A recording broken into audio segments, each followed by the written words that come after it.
रोज़ा नहीं रखता। सुन रखा था कि जैसे ही चांद देखोगे रोज़ा रखना पड़ेगा। अब नीचे सर गाड़ करके चलता है, ऊपर सर नहीं उठाता। जैसे ही पानी में पेशाब धोने के लिए आँख खोल करके पानी को देखा, चांद नज़र आ गया, का चौपट हो गया। कितना बढ़िया प्लान बनाया था कि रोज़ा नहीं रखना है, ये चांद देख लिया, पूरा महीना रोज़ा रखना पड़ेगा। आदमी रोज़ा क्यों नहीं रखता? बेवकूफ़ी की वजह से। रात में दूध रख दिया सहरी पीने के लिए, सहरी खाने के लिए, बिल्ली आकर के दूध पी गई। खुदा से कहता है मेरे परवरदिगार मैं रोज़ा नहीं रखूँगा, मैंने सहरी रखा था, तूने सहरी की हिफाजत नहीं की, इसलिए मैं रोज़ा रखता ही नहीं। तू दूध बचाता, मैं तेरे रोज़े को बचाता।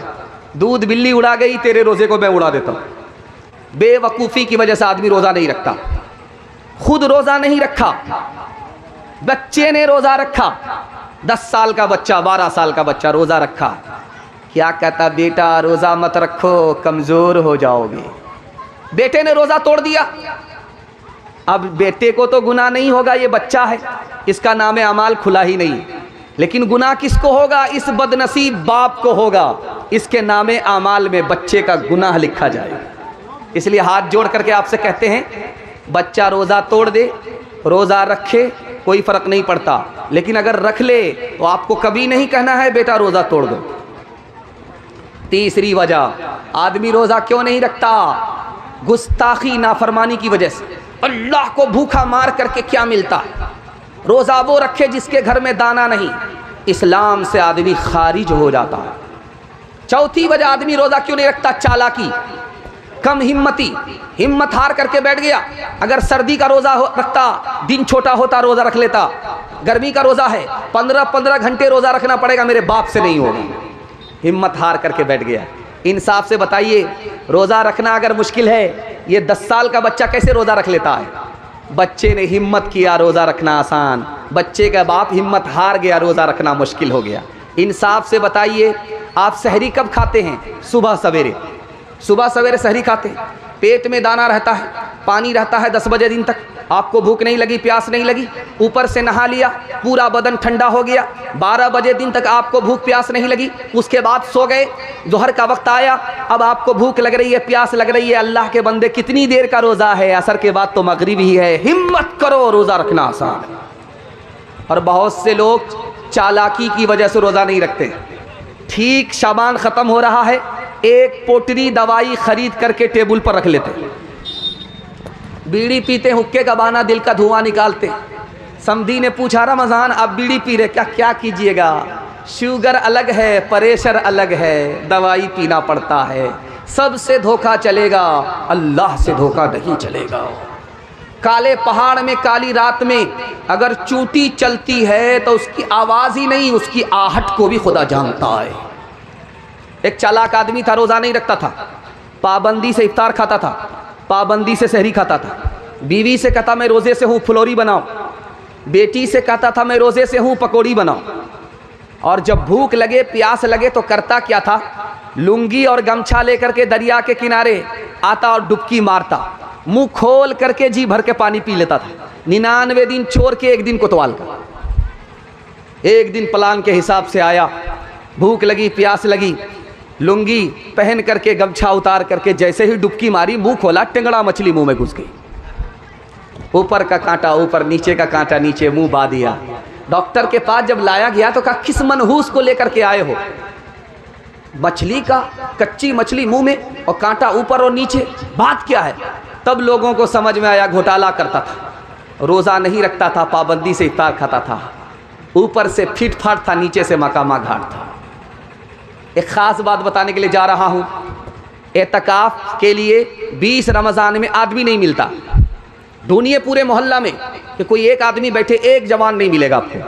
क्यों? मोबाइल देखने की फुर्सत है उसको, नेकी कमाने की फुर्सत नहीं है। अब किसको ढूंढा जाता है? ढूंढ करके रिटायर्ड बूढ़े को लाया जाता है, जो पूरे मोहल्ले में सबसे ज़्यादा रिटायर है, उसको ला करके बैठाया जाता है कि आप तो फ्री हैं, बीड़ी पीते रहिएगा, एतकाफ़ में बैठे रहिएगा। अब उनको लाया जाता है, जो बूढ़ा अपना बोझ नहीं उठा पाता उसको किराए में लड़के बिठाया गया है पूरे मोहल्ले का बोझ उठाने के लिए। मुसलमानों ने एतकाफ का तमाशा कर दिया। और हमारी तरावी कितने दिन में ख़त्म हो जाती है? 10 दिन में। तरावी कितने दिन में ख़त्म हो रही है? 15 दिन में। अल्लाह का बंदा, ये तरावी ख़त्म नहीं हो रही है, कुरान ख़त्म हो रहा है। तरावी तो चांद से शुरू होती है, चांद पर ख़त्म होती है। ये ख़त्म कुरान हो रहा है। 20 रमज़ान से पहले छुट्टी हो गई, कोई भी नमाज पढ़ने के लिए मस्जिद में नहीं आ रहा है, बाजार में कपड़ा खरीदने के लिए जा रहा है, मस्जिद में नहीं आ रहा है। रात आई शबे कदर की 21वीं को, 23वीं को, 25वीं को, 27वीं को, 29वीं को, और ये बदनसीब अपने दामन को नेकी से भर नहीं सका। धोबी के गधे से बदतर रहा, न इधर का रहा न उधर का रहा। एक ख़ास बात, रमज़ान में तरावी के लिए कमेटी बैठती है, प्लान होता है, ऐसा हाफिज चाहिए जो रेला हाफिज हो, रेला, एक दिन में दिल्ली पहुंचा दे, राजधानी हो, शताब्दी हो, तमाम अंधों में कान आ जाए। एक हाफिज आ गया, उसने कहा आप लोग तरावी सुनना चाहते? कहा हाँ। कहा कितने दिन में सुनना चाहते? कहा आप कितने दिन में सुना सकते? कहा एक दिन में आप हमारे पीछे आंख बंद कीजिए, हम आपको सीधा दिल्ली पहुँचा दें। बोला नहीं नहीं, बहुत भारी हो जाएगा, 3 दिन में ख़त्म कीजिए। पहला दिन आया 10 पारे हो गए, दूसरा दिन आया 20 पारे हो गए, तीसरा दिन आया तो ऐलान किया मुबारक हो तरावी ख़त्म। एक आदमी पीछे तरावी सुन रहा था, उसको सूरह यासीन याद था। उसने कहा पूरा कुरान पढ़ दिया, सूरह यासीन नहीं आई, ज़रूर घोटाला किया। यालमुन तालमुन करके दिल्ली पहुंचाया। कहा हाफिज साहब बुरा मत मानिएगा, आप लगता है घोटाला किए हैं, आपने यालमुन तालमुन करके कुरान ख़त्म किया है, सूरह यासीन तो नहीं आई। तो ये समझ गया मेरी चोरी पकड़ी गई, अब ये निकलने का रास्ता तलाश कर रहा है। ये कहता आपने बिल्कुल सही कहा, मैंने जानबूझ करके छोड़ दिया था। सूरह यासीन जिंदा पर नहीं पढ़ी जाती है, मुर्दा पर पढ़ी जाती है। अगर मैं खड़े खड़े पढ़ देता, आप लोग खड़े खड़े होते तो सब लोग घुलट जाते, सबका जनाजा उठ जाता, इसलिए छोड़ दिया था। मुसलमानों संभल जाओ, संभल जाने का वक्त आया, बहुत सोए हो तुम अब होश में आने का वक्त आया, बहुत सोए हो तुम अब होश में आने का वक्त आया। जला डाली थी तुमने कश्तियाँ उंदुलुस के साहिल पर, मुसलमान फिर तेरी तारीख दोहराने का वक्त आया। जहाँ से 300 जहाँ से 313 चले थे तुम मुसलमानों, उन्हीं माजी की राहों पर, उन्हीं माजी की राहों पर पलट जाने का वक्त आया, उन्हीं माजी की राहों पर पलट जाने का वक्त आया। ख़त्म तरावी में ज़्यादा होंगे, सूरह तरावी में कम होंगे। हाथ उठाइए इंशाअल्लाह।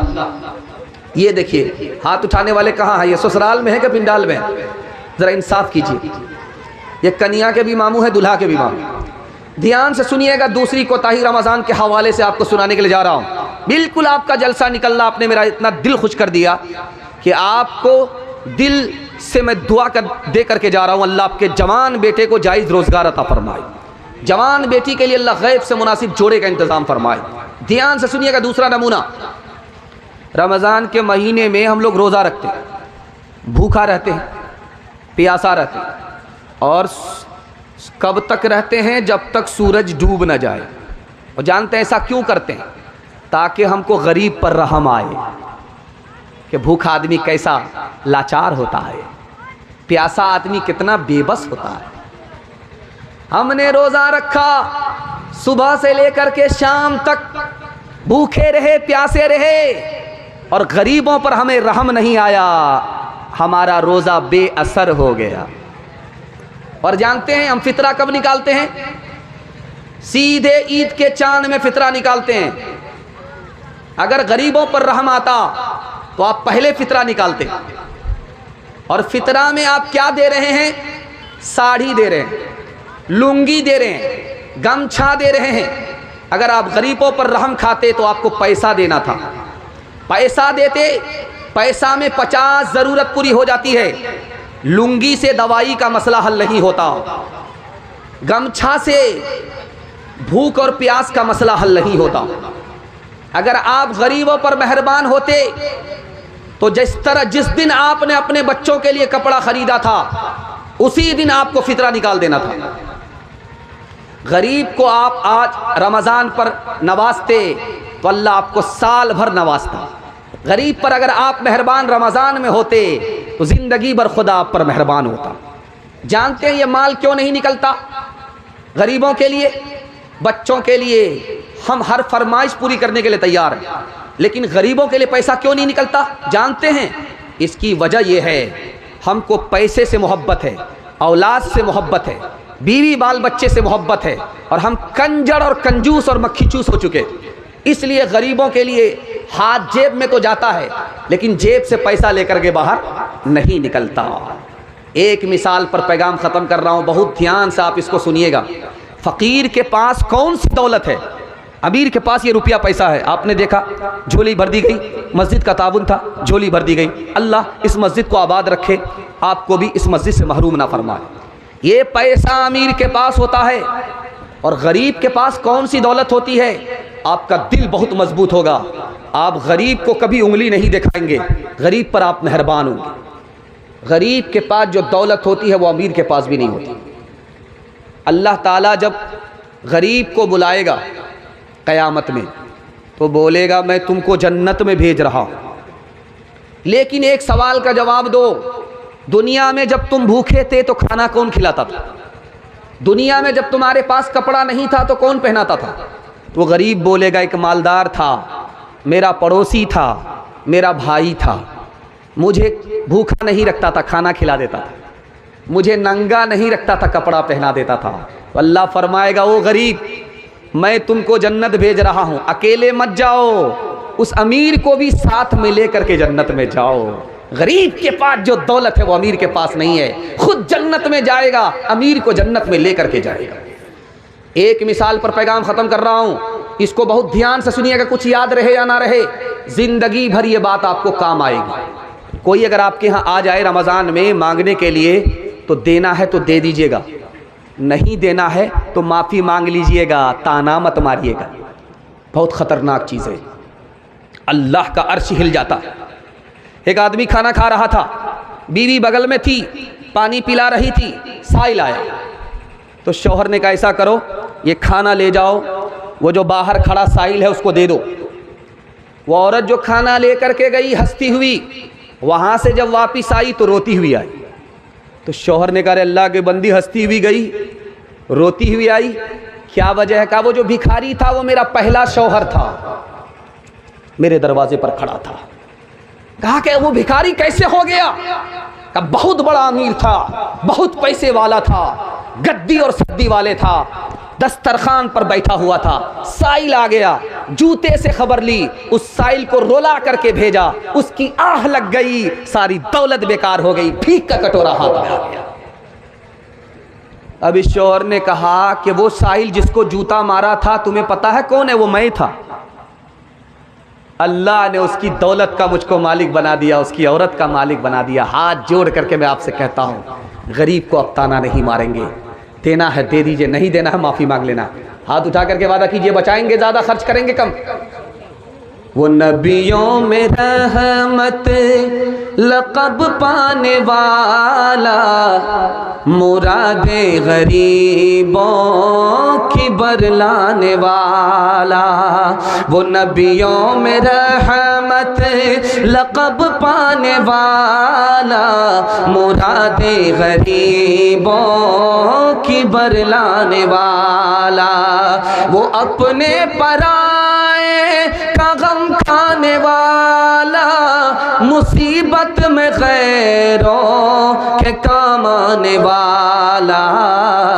फ़कीरों का मलजा, ज़ईफ़ों का मावा, यतीमों का वाली, गुलामों का मौला।